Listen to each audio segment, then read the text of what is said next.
A secret kept for decades can weigh more than a lifetime. When I discovered I was pregnant that summer of 1962, I never imagined I would never know who my child's father was. Good morning, my dears. I'm Mrs. Elaine, 82 years old, and today I'll share a story I've kept deep in my heart for a long time. Before I begin, please like this video, subscribe to the Grandma's Diary, and tell me in the comments where you're watching from. It's always a joy to know my stories reach so many different places. In 1962, I was a 19-year-old girl full of dreams with my whole life ahead of me. I lived in Millbrook, a small town in rural Pennsylvania, where everyone knew each other and secrets spread faster than rainwater down a hill. My father owned the only fabric store in town, a respected establishment that supplied materials to local seamstresses and women who sewed for their families.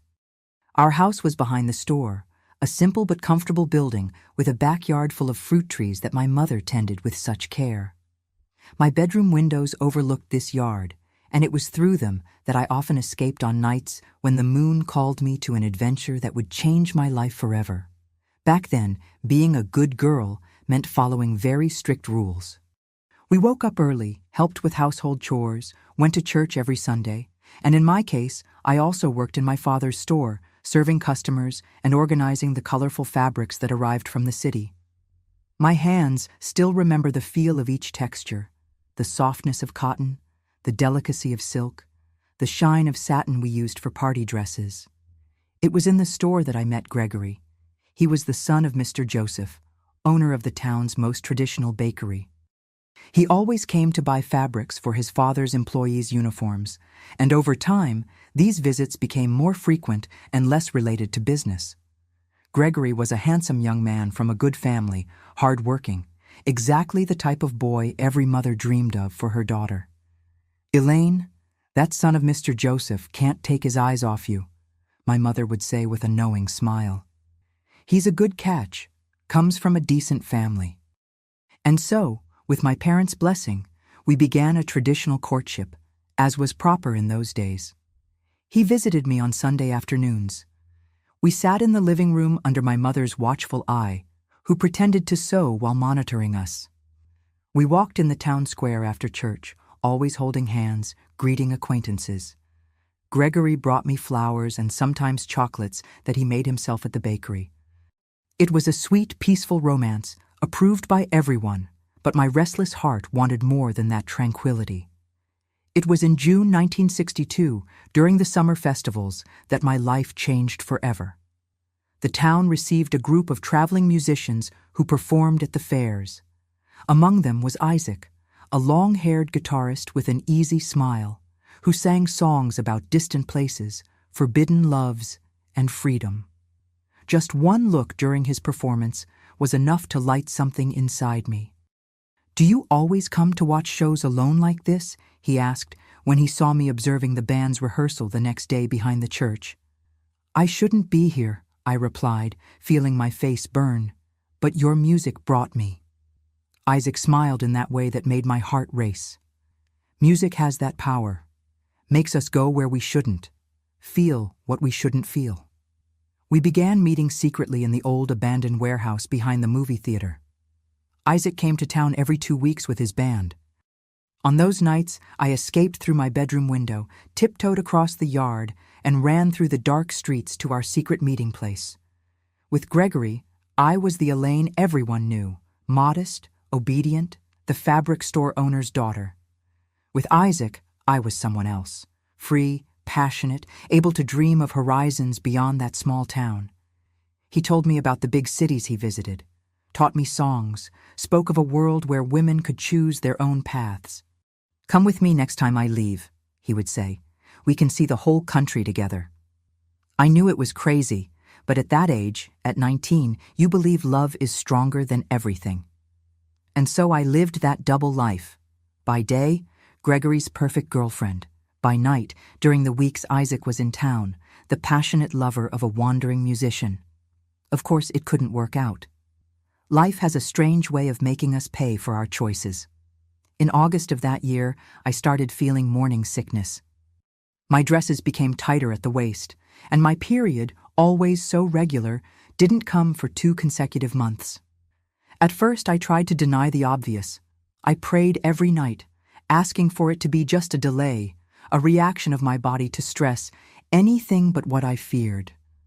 But deep down, I knew. I was expecting a child. And worst of all, I didn't know who the father was. I tried to hide the pregnancy as long as I could. I used tight bands around my stomach, looser dresses. I avoided staying too long near my mother, who would certainly notice the changes in my body. I lived in constant fear that someone would discover my secret. In those days, an unmarried pregnant girl was considered a family disgrace. She would be thrown out of her home, rejected by society, often sent away to have the baby in secret, which would then be given up for adoption. Others were forced to hastily marry the child's father, but in my case, how could I explain that I myself didn't know who the father was? I spent weeks in agony, not knowing what to do. I thought about telling Gregory, pretending the child was his, but I couldn't deceive him that way. I thought about running away with Isaac, but he led an unstable life, without roots, without guarantees. And there was always the doubt, what if the child wasn't his? While I struggled with this dilemma, fate decided for me. It was a Sunday. We were all at church as usual. The heat inside the church was unbearable that morning. The candles, the incense, the bodies pressed together on wooden benches, it all created a suffocating atmosphere. I was wearing a very tight girdle to disguise my growing belly. Perhaps because of that, or the heat, or the weight of guilt I carried, I felt strong dizziness in the middle of the service. I remember seeing my mother's worried face approaching, hearing distant voices asking if I was all right. And then everything went dark. When I awoke, I was in the church vestry. Father Matthew, Dr. Wilson, my parents, and Gregory were all around me, all with grave expressions. The doctor had examined me while I was unconscious and discovered my secret. "Your daughter is approximately 3 months pregnant," I heard Dr. Wilson tell my father in a low voice, but not low enough that I couldn't hear. The silence that followed was the most frightening sound I had ever heard. I saw my father's face transform, going from concern to shock, and then rage. My mother began to cry silently, covering her face with her hands. Gregory was pale and motionless like a statue. When we left the church, I tried to explain, to say something that might ease the situation, but there were no words. My father took me home in absolute silence while people watched us and whispered. In that small town, news flew, and before we even reached home, half of Millbrook must have known that the fabric store owner's daughter was expecting a child without being married. At home came the explosion I had so feared. "You have dishonored our family," my father shouted, hitting the wooden floor with his cane. "How could you do this to us, to Gregory?" "Dad, I can explain," I tried to say, but he didn't want to hear. "Explain what? That you gave yourself before marriage? That you made fools of us?" My mother just cried in a corner of the kitchen, unable to look me in the eyes. Then we heard loud knocks on the door. It was Gregory, accompanied by his parents. They had come to demand explanations. I thought there might be a chance to resolve the situation, that Gregory might understand, that we could quickly get married and raise the child as ours, despite the doubt that gnawed at me. But everything fell apart when Carmela, the town's well-known gossip, appeared at the gate. "I came to see if you need anything, Martha," she said to my mother, but her eyes gleamed with malicious curiosity. And then, as if casually, she turned to Gregory. "Good to see you here, boy. I thought you had traveled with your father. I saw a girl just like Elaine entering the warehouse by the cinema with that musician from the band the night before last." Gregory's face transformed before me. From pale, it turned red with anger. He turned to me, his eyes full of hurt and fury. "So that was it? You were meeting with that vagabond behind my back?" I couldn't deny it. Tears streamed down my face as I tried to stammer some explanation. "And now you're expecting a child. How dare you try to make a fool of me? How do I know this child is mine?" People began to gather in front of our house, attracted by the shouting. My shame was so great that I wished the ground would open up. "You deceived me, made me look like a fool, and now you want to pin another man's child on me." Gregory then took from his pocket the brooch he had given me as a birthday present, a small silver heart that I wore every Sunday, and threw it on the floor. "It's over. I never want to look at your face again." And he marched off, followed by his parents and the curious stares of the neighborhood. That night, my father gave me an ultimatum. I had 1 hour to pack my things and leave the house. "You are no longer my daughter," were his last words to me for many years. My mother, hidden from my father, gave me some money and the address of a distant cousin in New York City. "Go there," she whispered through tears. "When your father calms down, who knows?" But we both knew that door had closed. With just a cardboard suitcase containing some clothes, a photo of my family, and the money my mother had given me in secret, I caught the last bus to New York that same night. As the bus moved away from Millbrook, I looked through the window at the town lights fading behind.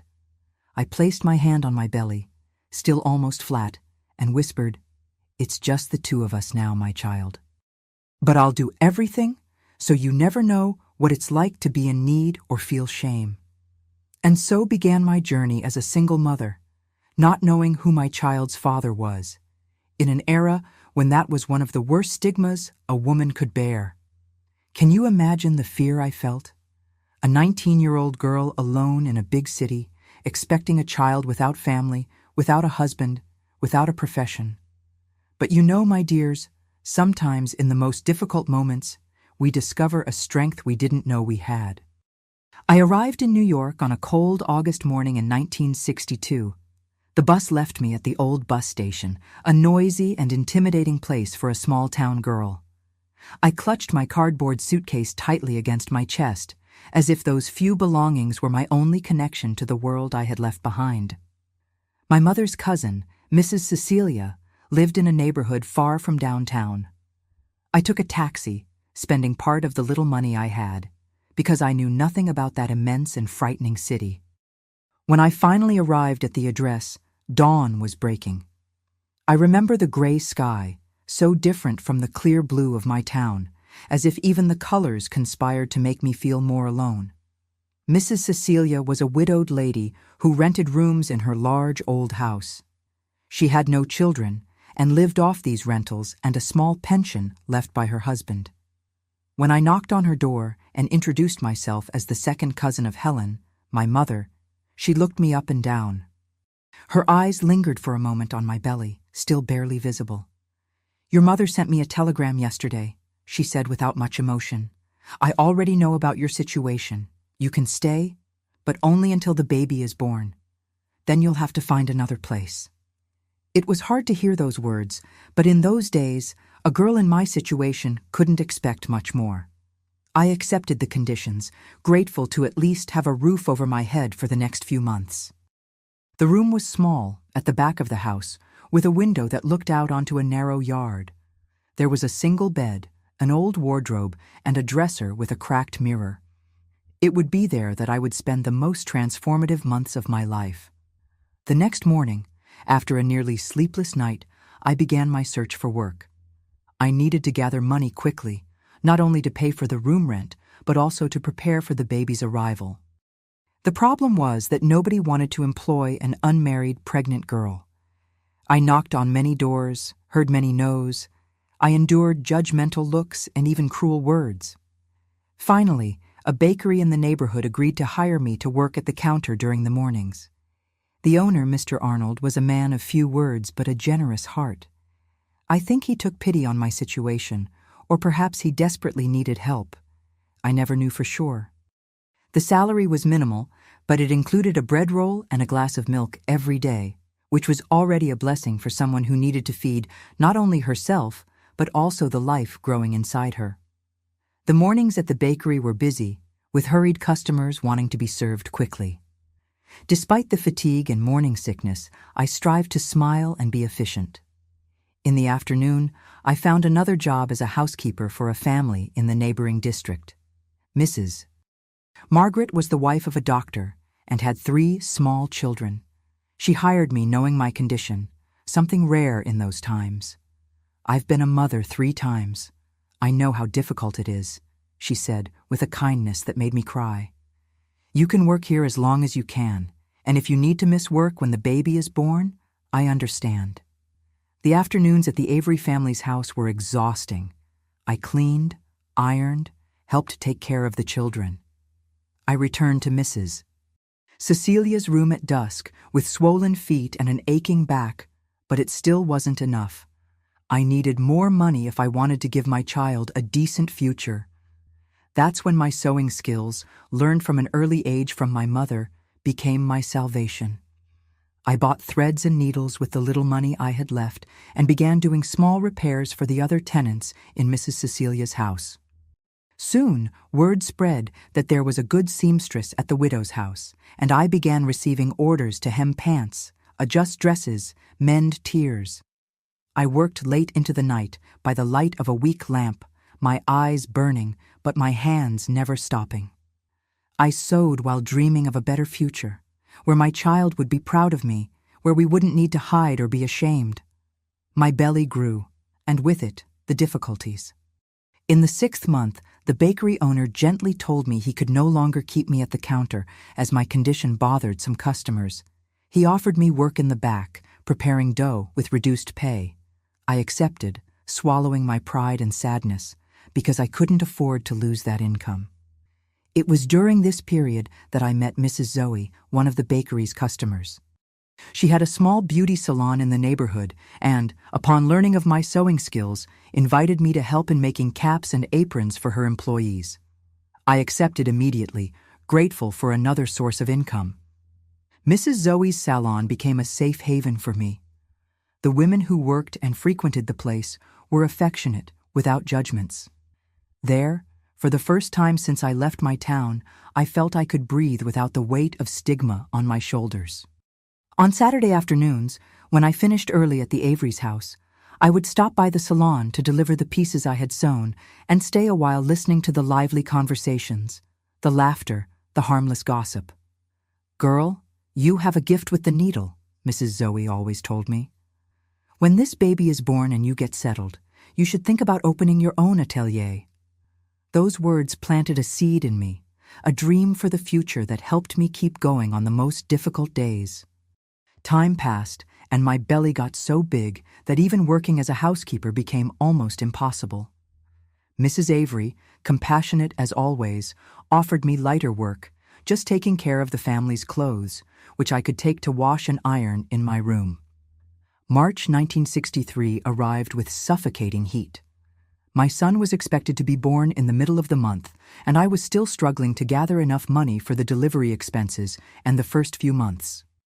I had managed to buy some second-hand baby clothes, a small wicker cradle I found at a fair, and gathered some sheets and cloth diapers.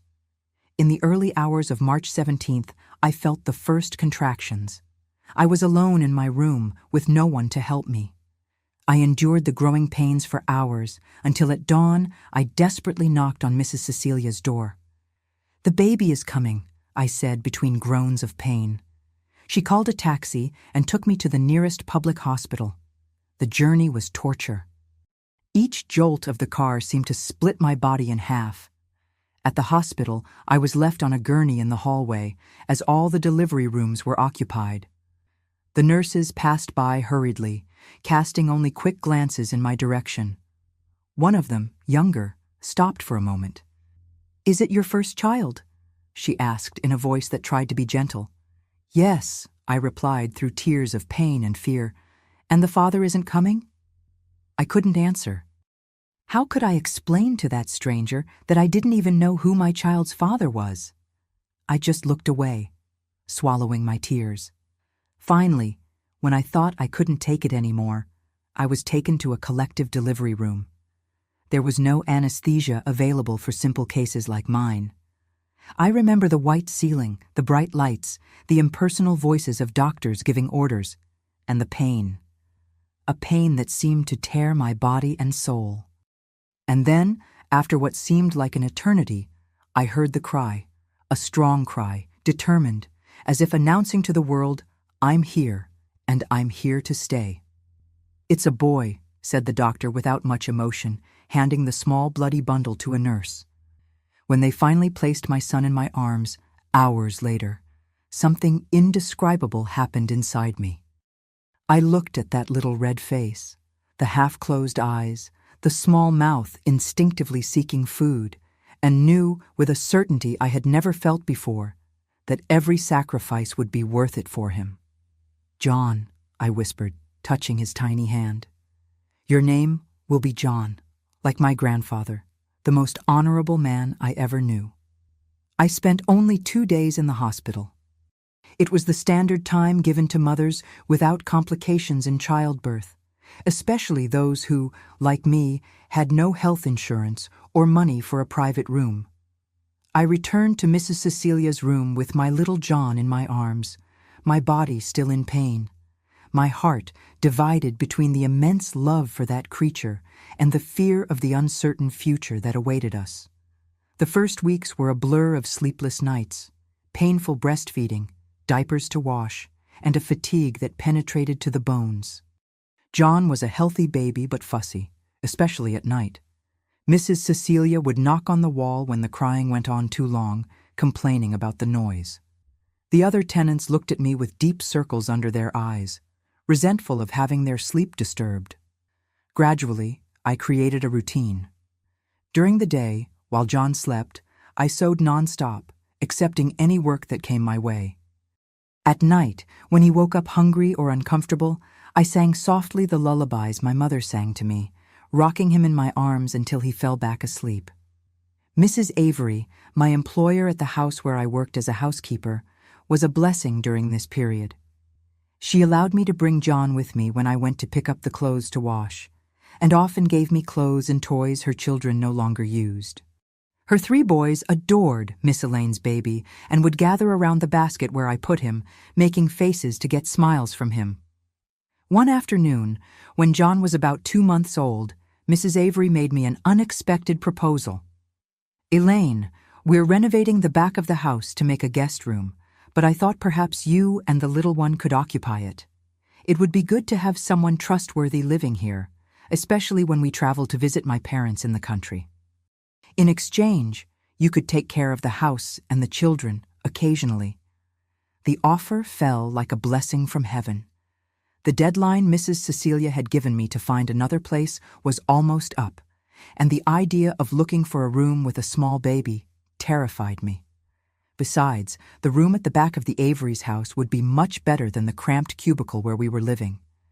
And so, when John turned 3 months old, we moved into the small room at the back of the Avery family's house. It was simple but clean and airy, with enough space for John's cradle and my few possessions.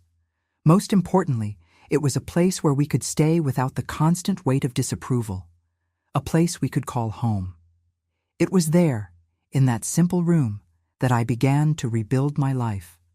Gradually, my sewing clientele grew. Mrs. Avery's friends, impressed with the dresses I made for her, began to order pieces from me. Money was still tight, but enough to keep us with dignity. John grew strong and healthy. At 6 months, he was already sitting up by himself and smiling at everyone, winning hearts with his bright eyes and chubby cheeks. When he turned 1 year old, I gave a small party in the backyard of the house. Mrs. Avery and the children sang happy birthday. Mrs. Zoe brought a cake from the salon, and even Mrs. Cecilia showed up bringing a small wooden car that had belonged to her late husband when he was a child. Looking at all those people gathered around my son, people who had entered our lives by chance and become our chosen family, I felt immense gratitude. It hadn't been easy, and many nights I still cried alone, missing my parents, my town, the life I could have had. But when I looked at John's smiling face, I knew I would do it all over again, exactly the same way, just to have him in my arms. That night, after everyone had left and John was sleeping peacefully in his crib, I wrote a letter to my mother, the first since I had left Millbrook.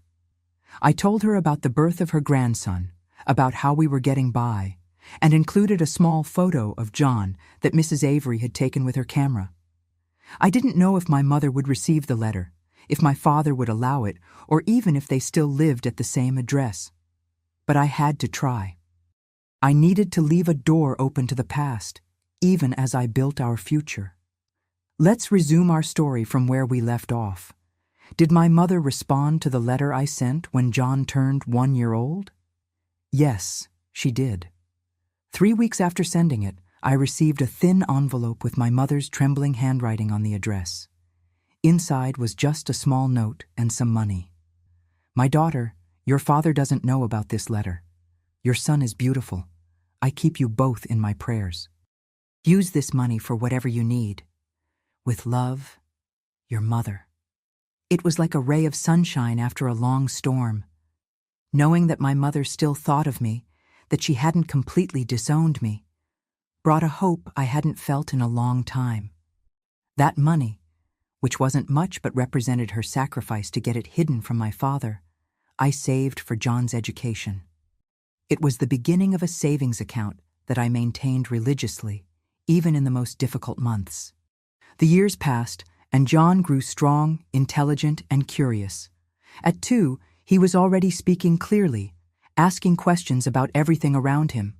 At 3, he learned to recognize letters and numbers, observing the books of Mrs. Avery's children.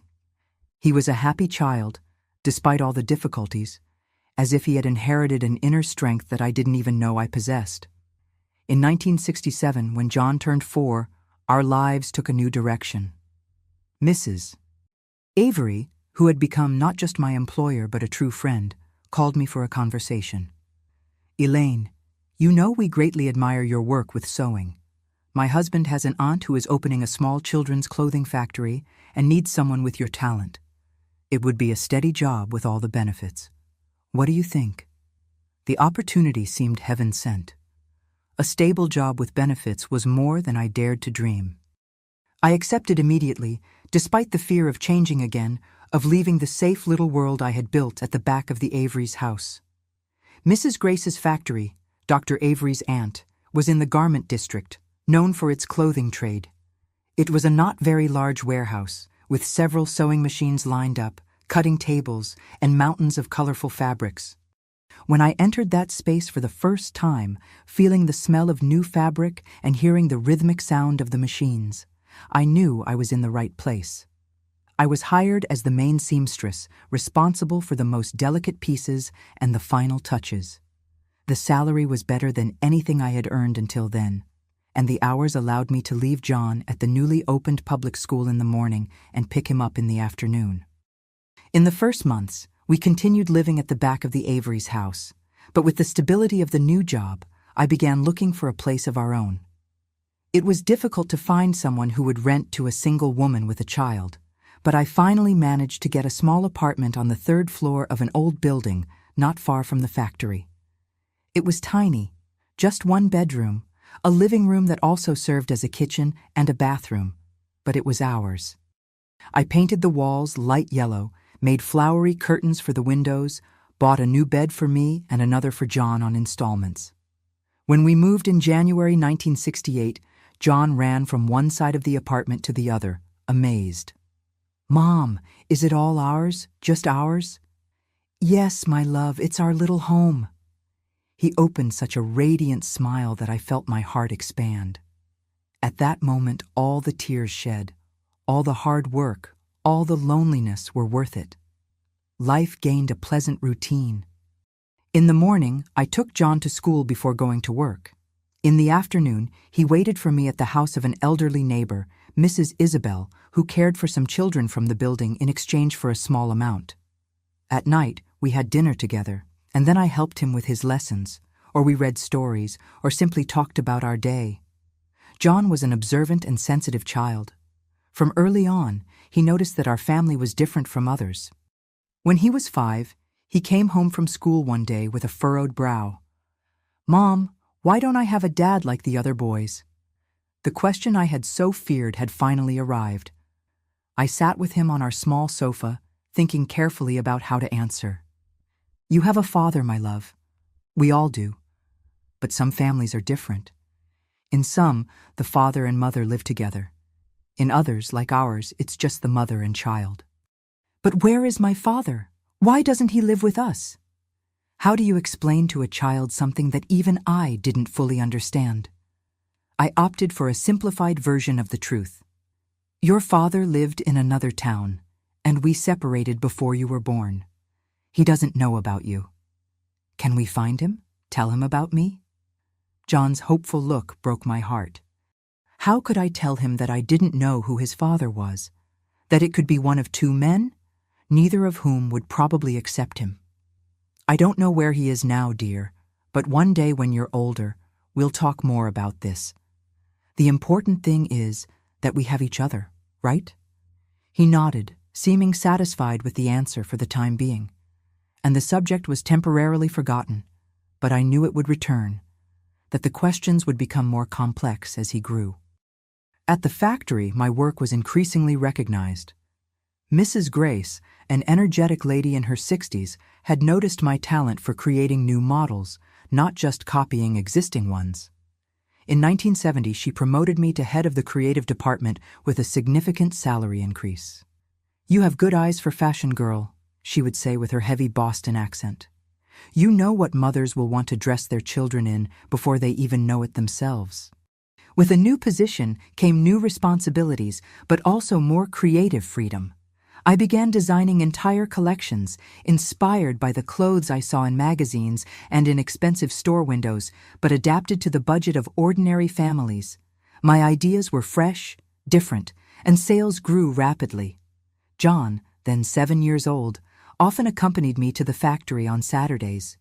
He would sit quietly in a corner, drawing or reading, while I finished some work. The other seamstresses adored him, bringing colorful fabric scraps for his drawings or sweets hidden in the pockets of their aprons. It was on one of those Saturdays that he surprised me with an unexpected question. "Mom, when are you going to have your own store?" I looked at him, astonished. "What do you mean, son?" "Mrs. Grace said you're the best seamstress she's ever met, that you should have your own business. Why don't we have a store just for us?" The idea had crossed my mind a few times, especially when I saw how much the clothes I designed were sold for, a much higher price than I received to create them. But it always seemed like a distant dream, impossible for a woman alone, without capital, without formal training. "It's not that simple, my dear. It takes a lot of money to open a store." "Can we save up?" he said with the unshakable optimism of childhood. "I can help. I can do chores for the neighbors after school." His enthusiasm touched me deeply. That night, after he went to sleep, I sat at our small kitchen table and began to do calculations. How much would be needed to start a small business? How much had I already saved? How long would it take to gather the rest? The numbers were discouraging, but a seed had been planted. I began to save more determinedly, cutting expenses where I could, accepting extra sewing work on weekends. I opened a specific savings account for the store fund, as John called it. The years passed. John grew quickly, was always among the best students in his class, and at 10 was already taller than many 12-year-old boys. When I looked at him, I sometimes saw traits that reminded me of Gregory, the shape of his chin, the way he furrowed his brow when concentrating. Other times, a smile, a gesture brought Isaac to mind. It was a bittersweet memory that made me think about what could have been, the choices I had made. In 1974, an unexpected event changed the course of our lives again. Mrs. Grace, now over 70, decided to retire and sell the factory. She called me to her office one afternoon after everyone had left.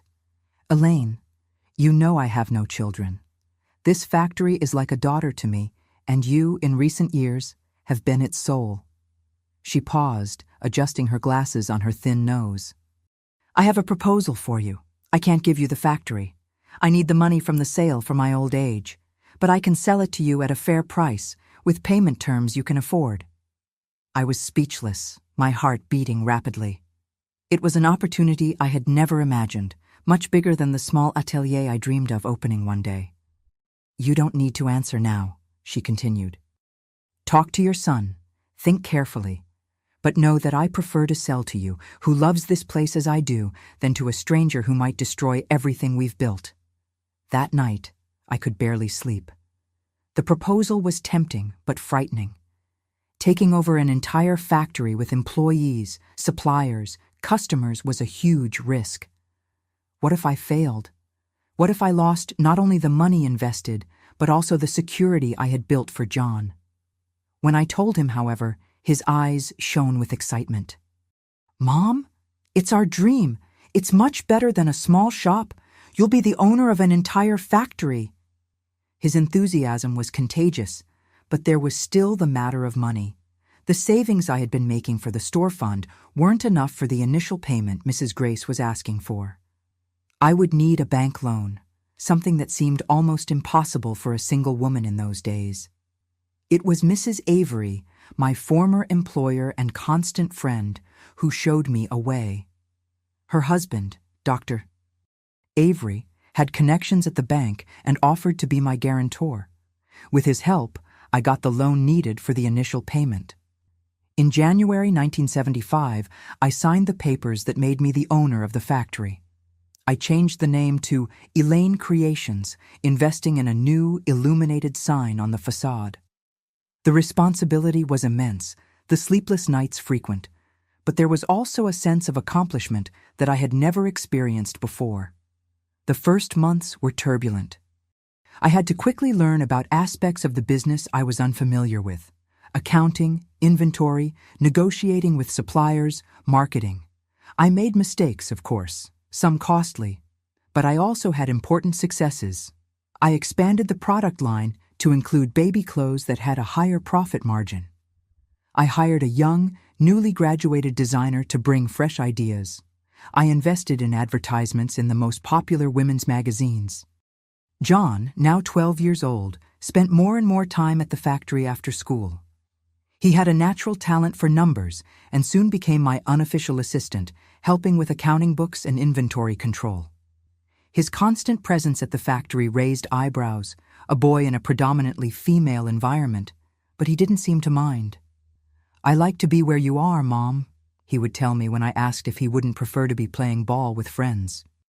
As the factory grew, our personal life also improved. In 1976, we bought our first car, a used light blue Volkswagen Beetle. John, who had just turned 13, declared he would learn to drive as soon as he was old enough.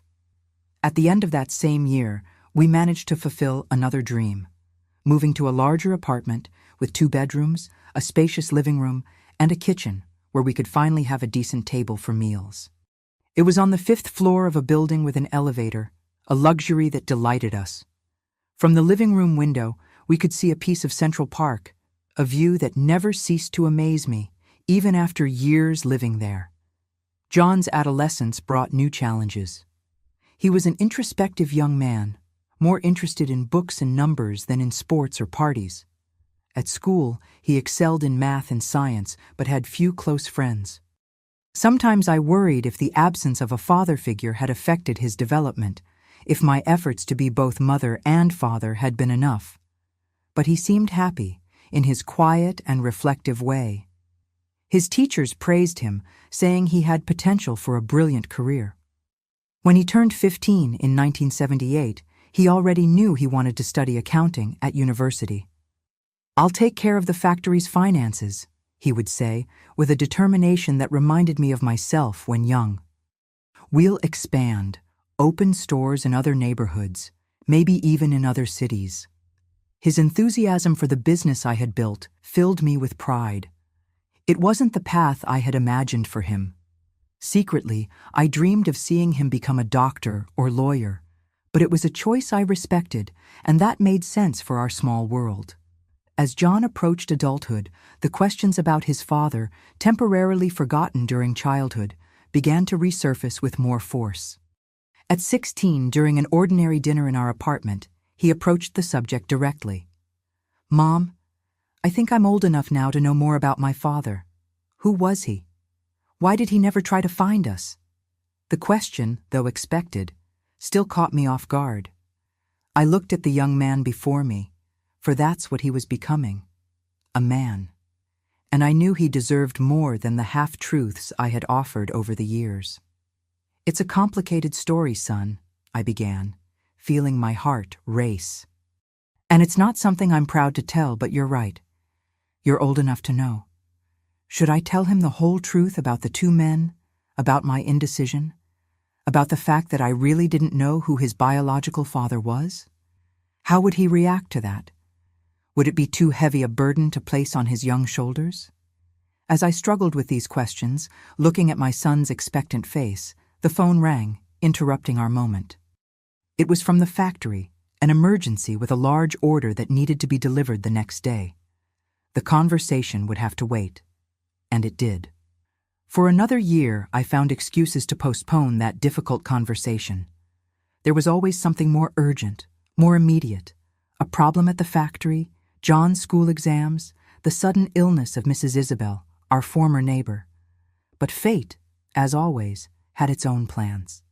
In 1980, when John was about to turn 18 and was preparing for college entrance exams, I received an unexpected letter from Millbrook. It was from my mother, the first in several years, informing me that my father had passed away after a stroke. "He never allowed me to mention your name or the boys," she wrote. "But in his last days, he asked forgiveness for many things. I think he thought of you. If you can, come to the funeral. It would be good to see you again after so long." The news hit me in a strange way. I didn't cry immediately. There was a numbness, an emotional distance created by almost 2 decades of separation. But there was also a grief for what could have been, for reconciliations that never happened. I showed the letter to John, who read it in silence. "Are we going?" he simply asked. I realized then that this would be more than a trip to a funeral. It would be a return to the roots, a confrontation with the past I had left behind, and perhaps, finally, the opportunity for the conversation we had been postponing. The letter about my father's death arrived on a Saturday morning in July 1980. John and I decided to travel to Millbrook the following day. I closed the factory for 3 days, the first time I had done so since taking over the business, and we set off on an interstate bus, carrying only a small suitcase with clothes for the funeral and a few days' stay. The journey was silent. Each of us, lost in our own thoughts, observed through the window the landscape that gradually changed, the buildings and asphalt of the city giving way to green fields, plantations, small country towns. John, beside me, read a book, but I noticed his eyes stayed for long periods on the same page, his mind clearly elsewhere. "What was my grandfather like?" he asked suddenly, breaking the silence. I took a deep breath, seeking fair words to describe a complex man who had been both rigid and authoritarian, as well as hard-working and honorable. "Your grandfather Anthony was a man of firm principles. He grew up in a different time, with different values. He was hard, sometimes too severe, but he believed he was doing the best for the family. He was respected in town. He worked from dawn to dusk in that fabric store. His hands were calloused from carrying heavy bales, but I never heard him complain about work." I paused, remembering my father's face on Sunday mornings, when he shaved before church. He loved music, you know. He didn't play any instrument, but he knew all the lyrics to the old songs. On Sundays, after lunch, he would put records on the phonograph and sing to my mother, making her laugh with his awkward dancing. These memories, long forgotten, emerged unexpectedly, bringing a lump to my throat. It was strange how I could miss someone who had caused me so much pain. "Why did he never want to know us?" John asked with that direct frankness that always characterized him. "It was his pride, son. When I left, under the circumstances I did, it was a stain on the family's honor, something unforgivable to him. It wasn't about you, understand? It never was. It was about me, about what he saw as my transgression." John nodded, absorbing this information with the serious expression he assumed when trying to solve a particularly difficult problem. At 18, he was already taller than me, with broad shoulders that made me think about how quickly time had passed. He was no longer the little boy who held my hand to cross the street, but a young man about to begin his adult life. We arrived in Millbrook in the late afternoon. The town had grown in the 18 years since my departure, but it still maintained that small-town air, with its central square, the imposing church, the old houses with colored windows. We took a taxi from the bus station to my parents' house, my mother's house now, at the same address I had left so long ago. When the taxi stopped in front of the familiar gate, I felt my heart quicken. The house seemed smaller than in my memories, the blue paint on the windows a bit peeled, the front garden less exuberant, but it was still the house where I was born and raised, the place I once called home. John got out of the taxi first, taking our suitcase, while I remained paralyzed for a moment, unable to take the next step. It was his encouraging look that gave me the strength to finally leave the car and walk to the gate. Before we even rang the bell, the front door opened. My mother appeared, looking much older and frailer than I remembered. Her hair, once black like mine, was completely white, tied in a simple bun. Her face, marked by deep wrinkles, lit up when she saw me. "Elaine," she said in a trembling voice, "you came?" We embraced right there in the small front garden. 18 years of separation, dissolving in an instant.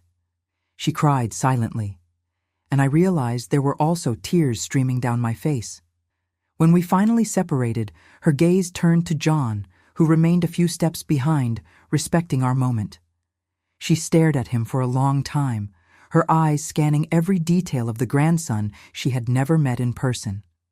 "You have your grandfather's eyes," she finally said, "the same eyes as my Anthony when he was young." John smiled timidly, extending his hand. "Nice to meet you, Grandma." She ignored the outstretched hand and pulled him into a tight hug, as if trying to recover all the lost years at once. We entered the house, which inside remained practically identical to my memories. The same dark, heavy furniture, the same pictures on the walls, the familiar smell of freshly made coffee and dried flowers. In the living room, a simple coffin rested on trestles, surrounded by candles and flowers. My father's body, dressed in his best suit, looked serene, as if he were just sleeping. I approached slowly, feeling a whirlwind of emotions, anger, sadness, regret, love, all mixed in a confusing way. I placed my hand on his, cold and rigid, and whispered a silent prayer, asking forgiveness and offering forgiveness at the same time. That night, the house filled with neighbors and friends who came to pay their last respects. Many recognized me, despite the years past, and there were whispers, curious looks directed at me and John. Some approached, offering kind words of condolence. Others kept their distance, as if my presence there was an intrusion. An elderly lady, whom I didn't immediately recognize, held my hands between hers and said, "Your father spoke of you, you know? In the last months when the illness started to worsen, he would ask if anyone had news of you, if you were well." These words hit me deeply. The idea that my father, despite everything, still thought of me, still cared, brought a strange sense of comfort amid the pain. The funeral took place the next morning, in the same church where I had fainted years ago, revealing my pregnancy. It was packed. My father had been a respected figure in the community, and it seemed that the entire town had come to say goodbye. John and I sat beside my mother in the first row, receiving curious looks and a few nods of solidarity. After the burial, we returned to the house, where some women from the neighborhood had prepared food for those who wanted to accompany the family. It was during this time, while serving coffee to some guests, that I saw a face that made my heart stop for an instant. Gregory, older, with pronounced thinning in his now graying hair, but unmistakably him, was standing beside a gentle-looking woman and two teenagers who were presumably his children. Our eyes met for a brief moment, and I saw recognition in his, followed by something I couldn't identify. Surprise, perhaps, or unease. I quickly looked away, feeling my face burn. I wasn't prepared for this encounter. Not like this, not now. I took refuge in the kitchen, trying to control my rapid breathing. My mother found me there, leaning on the sink, my knuckles white from the force with which I gripped the edge. "He owns the bakery now," she said softly. "He married Margaret, the pharmacist's daughter, soon after you left. A good man, built a decent life." I nodded, unable to find words. The mere mention of Gregory opened a box of memories that I had kept closed for so long. "And Isaac?" I heard myself asking before I could contain myself. My mother sighed.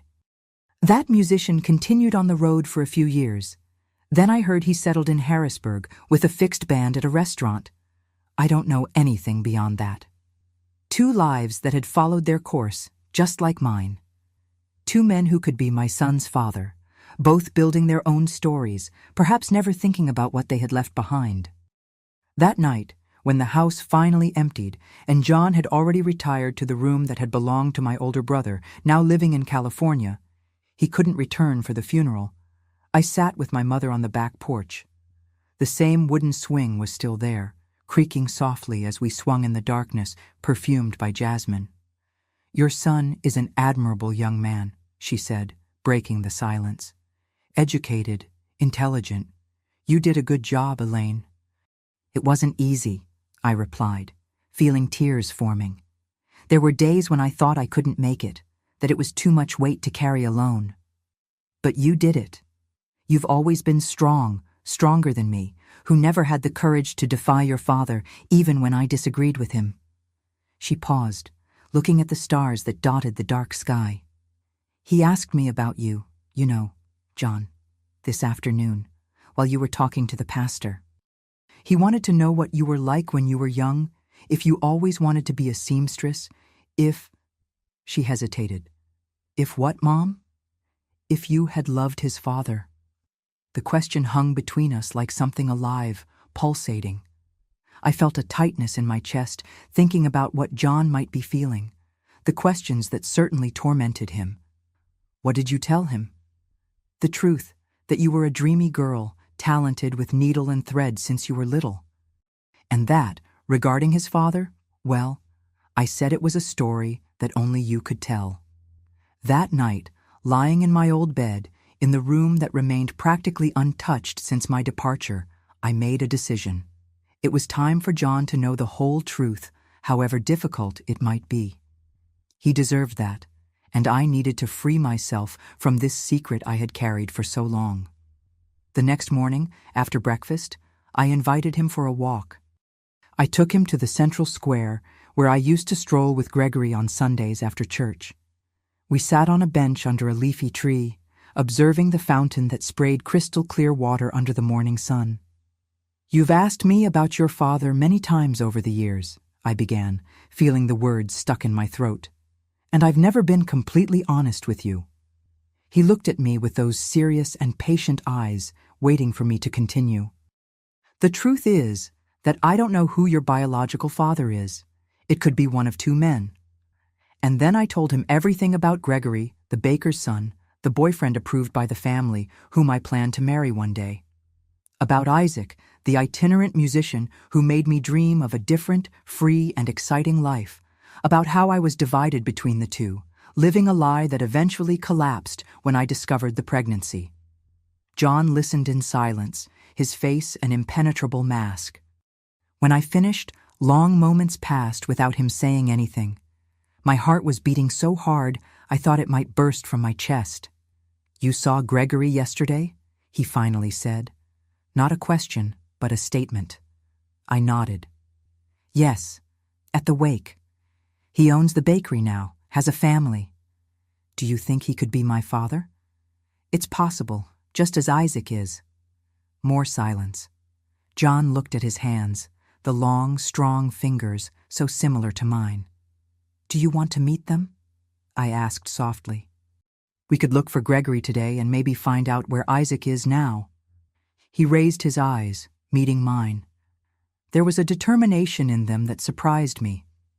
"No," he said firmly.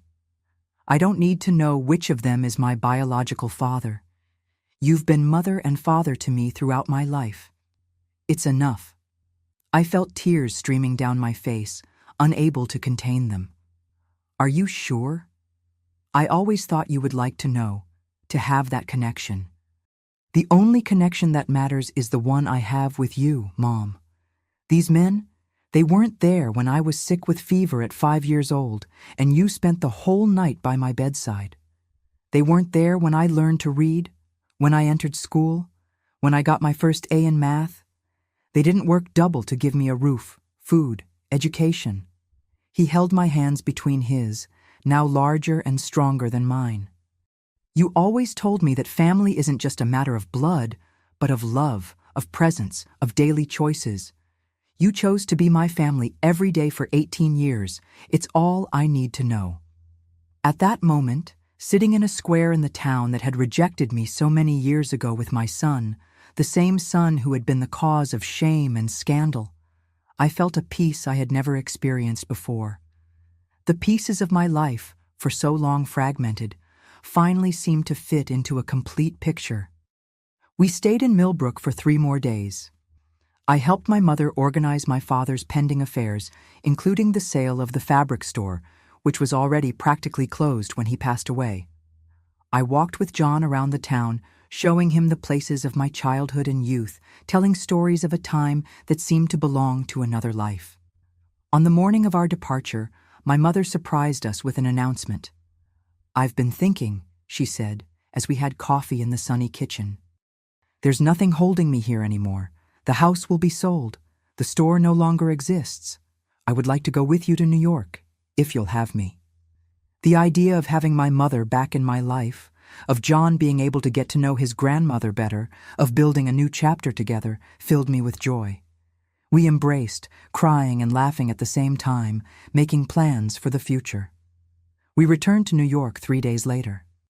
The 3 of us together, leaving behind a town full of painful memories, but also taking with us a new sense of completeness, of circles closing and wounds that finally began to heal. My mother adapted quickly to life in the city. We set up a small room for her in our apartment, and soon she became an essential part of our daily life. Her presence brought a new dimension to our family, filling spaces we didn't even know were empty. At the end of that year, John was accepted to study accounting at NYU, one of the most prestigious universities in the country. The celebration in our apartment with cake and champagne marked not only his academic achievement, but also a new chapter for all of us. As I watched my son blow out the candles on a cake that read, "Congratulations, college boy," I thought about everything we had been through, the difficulties overcome, the fears faced, the joys shared. The path hadn't been easy or direct, but each step, each choice, each sacrifice had brought us there, to a moment of pure and deserved happiness. That night, as my mother and John talked animatedly about plans for the future, I found myself thinking about Gregory and Isaac, the paths not taken, the lives that could have been. There was no regret, just a serene acceptance of the past and gratitude for the present. One of those men had contributed DNA to create the extraordinary being that was my son, but it was I who had shaped him, who had educated him, who had loved him unconditionally every day of his life. And that, I finally discovered, was what really mattered. The years that followed our return from Millbrook brought a new phase for our family.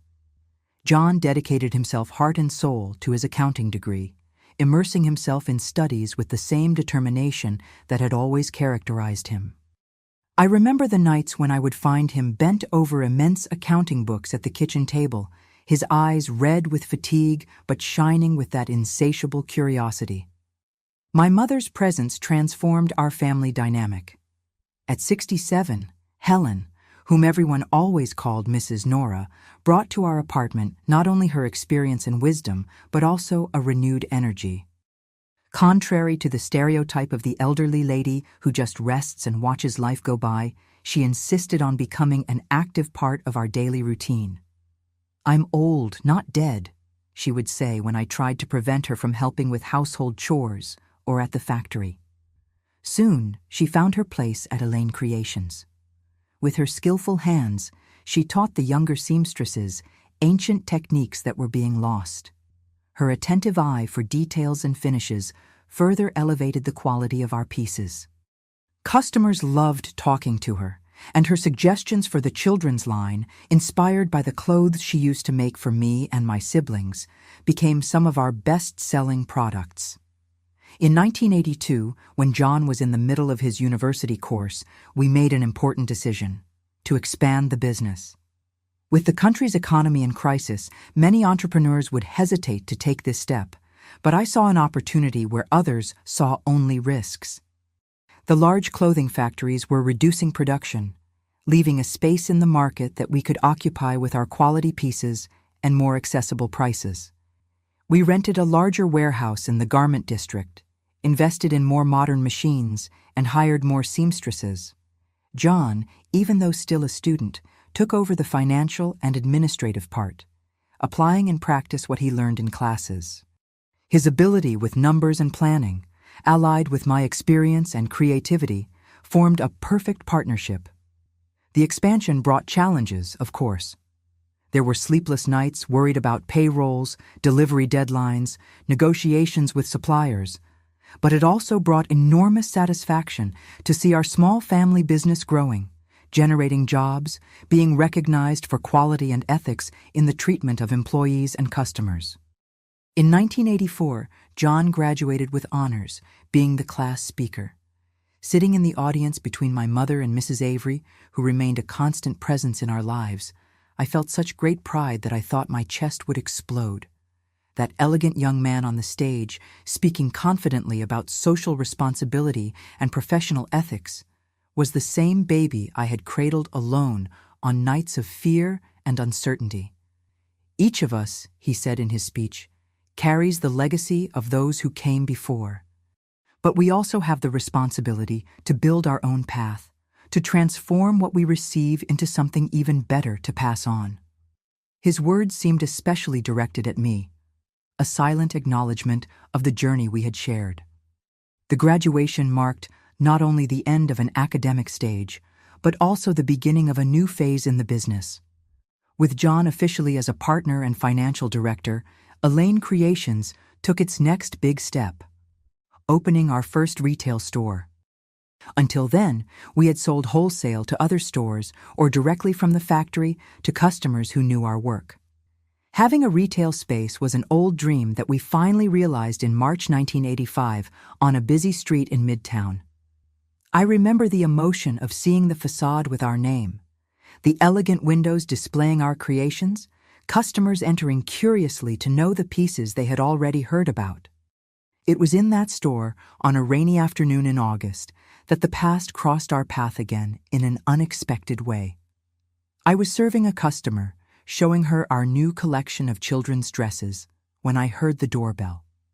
I looked up and saw a woman approximately my age, elegant in a navy blue dress, accompanied by a young woman who seemed to be her daughter.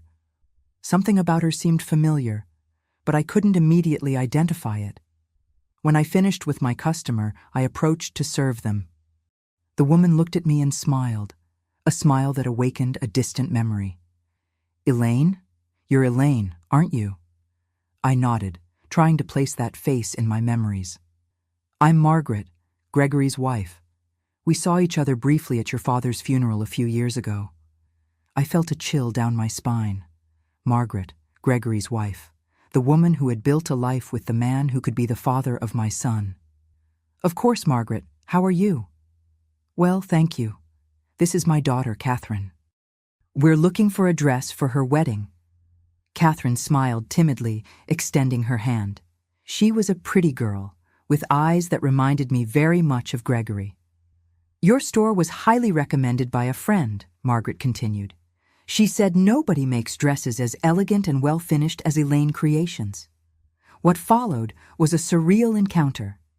I served them, as I would with any customer, showing options, discussing fabrics and models, taking measurements, but my mind was elsewhere, imagining the strange paths that life traces. There I was, creating the wedding dress for Gregory's daughter, while my own son, who could be her half-brother, worked in the back room, completely unaware of this connection. When Margaret mentioned that the wedding would be in Millbrook, in the same church I had attended in my youth, I asked, trying to sound casual, "Does your husband still have the bakery there?" Yes, St. Joseph's Bakery is an institution in the town now. Gregory expanded the business, opened a cafe next door. Our oldest son works with him, will take over when his father retires.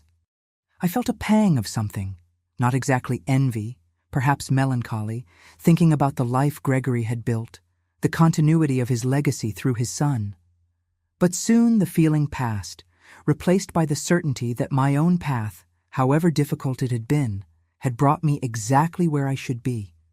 When John appeared from the back room to ask me about an order, I introduced him simply as my son and partner.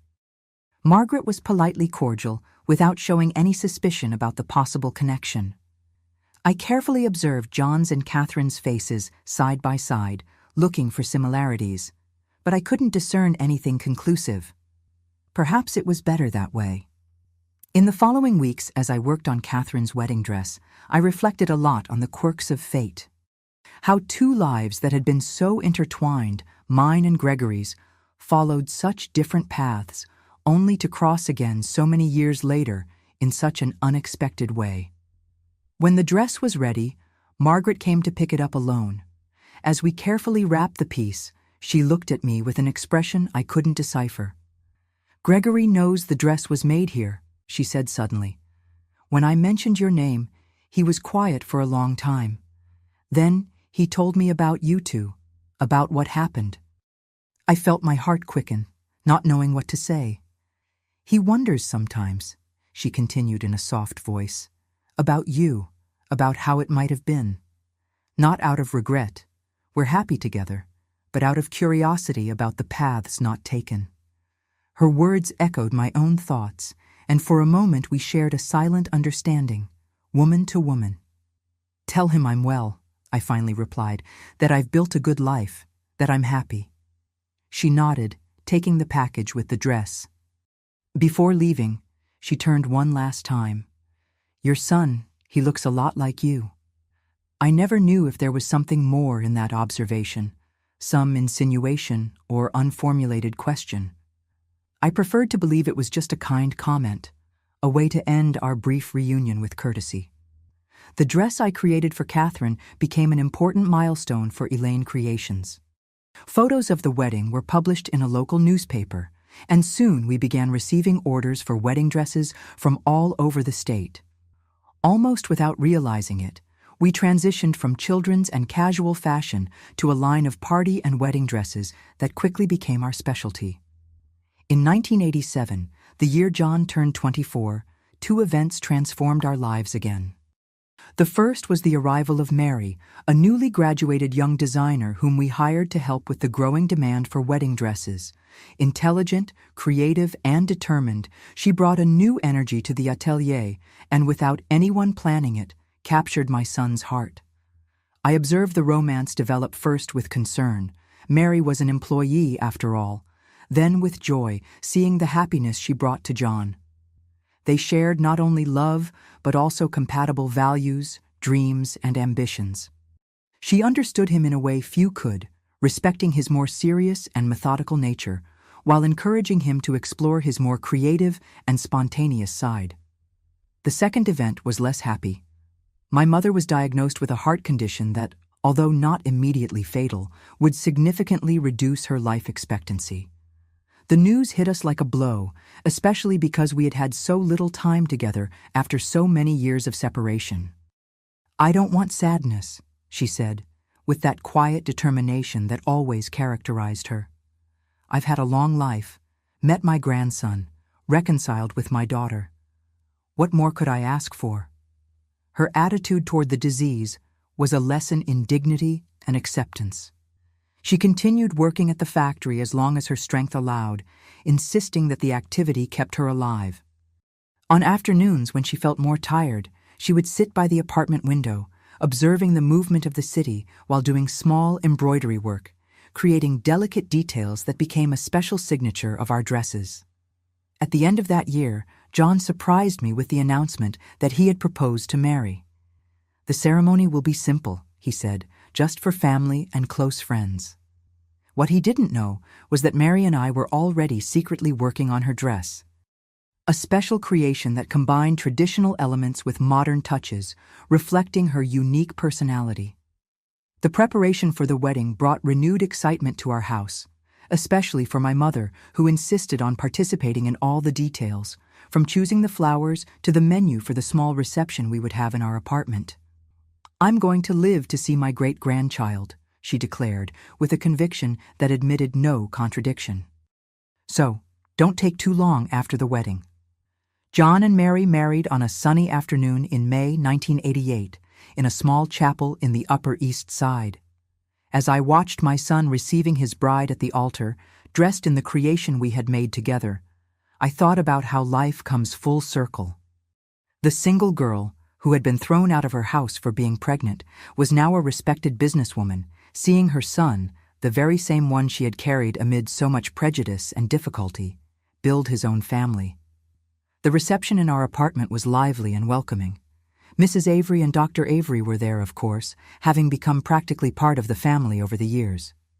Mrs. Zoe, quite elderly now but still spirited as always, brought her girls from the salon, who had been my first sewing clients. John's college colleagues, factory employees, neighbors who had become friends. It was an eclectic group, united by genuine affection for the newlyweds. At one point during the party, I found John alone on the balcony, observing the sky that was beginning to be dotted with stars. "Happy?" I asked, stopping beside him. "More than I could express," he replied with a serene smile. "You know, Mom, I've been thinking about paths and choices." "What kind of choices?" "Yours, mine. How one decision can completely change the course of a life. If you had chosen differently back then in Millbrook, I might not even exist, or I would be a completely different person." He paused, looking inside the apartment where Mary was chatting animatedly with my mother. "Sometimes I wonder about him, my biological father, whoever he is. If he regrets not having known me, if he thinks about how it would have been. But then I realize it doesn't really matter. The family we've built, the path we've walked together, that's what defines who we are." His words echoed my own thoughts, the conclusion I had reached after years of reflection. I hugged my son, feeling a love so great it barely fit in my chest. "You gave me purpose, John. You taught me to be strong when I thought I couldn't go on. Everything I am today, I owe to you. And I owe everything to you, Mom. Absolutely everything." The months following the wedding brought important changes. John and Mary bought their own apartment, not far from ours. Elaine Creations continued to grow with the opening of a second store, this time specializing exclusively in wedding and party dresses. My mother, although with increasingly fragile health, remained active and involved in everything, especially when, in early 1989, Mary announced she was pregnant. The news brought indescribable joy, particularly for my mother, who seemed to gain new strength with the prospect of meeting her great-grandchild. Sarah was born in September of that year, a healthy and beautiful girl who from the first moment became the center of our universe. Seeing John hold his daughter for the first time, with that mixture of reverence and fear that only first-time parents know, was one of the most exciting moments of my life. "Now I understand how you felt," he said, looking in wonder at the small bundle in his arms. "This love is overwhelming." The months that followed were a whirlwind of diapers, bottles, sleepless nights, and indescribable joys. I became a doting grandmother, spending every free moment with my granddaughter, sewing tiny dresses and decorations for her room, singing the same lullabies I had sung to her father. My mother, as she had promised, lived to meet and love her great-granddaughter. The moments when the two were together, the woman at the end of life and the girl at the beginning, had something magical about them, as if an invisible circle was completed. Unfortunately, when Sarah was only 5 months old, my mother left us. It was a peaceful departure during sleep, as she had always wished. The pain of loss was deep, but eased by the certainty that she had departed in peace, reconciled with her past, surrounded by the love of the family she valued so much. At her funeral, very different from my father's years before, there were only people who genuinely loved her, No appearances or social conventions, just the sincere celebration of a life that, despite the setbacks, had been full of meaning. In the years that followed, our family continued to grow and evolve. John and Mary had another child, Lucas, 3 years after Sarah. Elaine Creations established itself as a reference in bridal fashion, expanding to towns in the countryside and opening a branch in Boston. In 1997, at 54, I met Sebastian, a kind and good-humored widower who ran the delivery fleet for one of our fabric suppliers. We started as friends, sharing stories about our children and grandchildren, about the challenges of starting over after being alone for so long. Gradually, the friendship transformed into something deeper, a quiet companionship that caught me completely by surprise. I married him in a simple ceremony, with John as my best man. It was a new beginning that I had never imagined for myself, a second chance to experience a type of partnership that I had come to believe was not written in my destiny. With Sebastian, I got to know the America I had never had the opportunity to explore. We traveled together through the South. I saw the ocean for the first time at 57 years old, an experience that made me feel simultaneously tiny before the blue immensity and completely alive, as if every cell in my body awakened to a new dimension of existence. They were happy years of discovery and growth, not only personal, but also professional. Elaine Creations became Elaine and John, reflecting the true nature of the partnership we had built. More than a family business, it was the concrete symbol of our journey together, of the difficulties overcome and the victories won side by side. I officially retired at 67, although I continued to visit the atelier regularly, offering suggestions or simply observing with pride the empire we had built from nothing. Sarah, my eldest granddaughter, began to show a natural talent for fashion design, suggesting that the family legacy could continue for another generation. Sebastian passed away 5 years ago, leaving a void that will never be completely filled, but also precious memories that I carry with me every day. Since then, I divide my time between John and Mary's apartment and Sarah's, who is now expecting her first child, my first great-grandchild. And so, my dears, we come to the present. Looking back at the journey I've shared with you throughout these videos, I realize how each moment, even the most painful ones, was essential to weave the multicolored tapestry that is my life. That frightened 19-year-old girl, thrown out of her home for being pregnant without knowing who her child's father was, could never have imagined that one day she would be a successful businesswoman, a proud grandmother, a woman at peace with her past and eager for the future. I never discovered who John's biological father was. I never knew if it was Gregory with his safe and conventional love, or Isaac with his free spirit and dreaming nature. And in the end, it really didn't matter. What matters are the choices we make in the circumstances that life presents us. What matters is the courage to move forward, even when the path seems impossible. What matters is love. The love that sustains us, that challenges us, that transforms us. My story isn't extraordinary. It's just one among millions of stories of women who faced prejudice, overcame obstacles, and built meaningful lives from difficult circumstances. If it has touched you in some way, if it has brought comfort or inspiration, then it has fulfilled its purpose. I thank each of you who accompanied me on this journey. I'll continue answering your questions and sharing small stories here on the channel. Always remember, life comes full circle, paths cross in unexpected ways, and even the most painful mistakes can lead us to wonderful places we might never have found otherwise. With all my love, I say goodbye for today. Don't forget to like the video, subscribe to the Grandma's Diary, and share with anyone who might benefit from this story. Until our next meeting, dear ones, Mrs. Elaine thanks each one of you.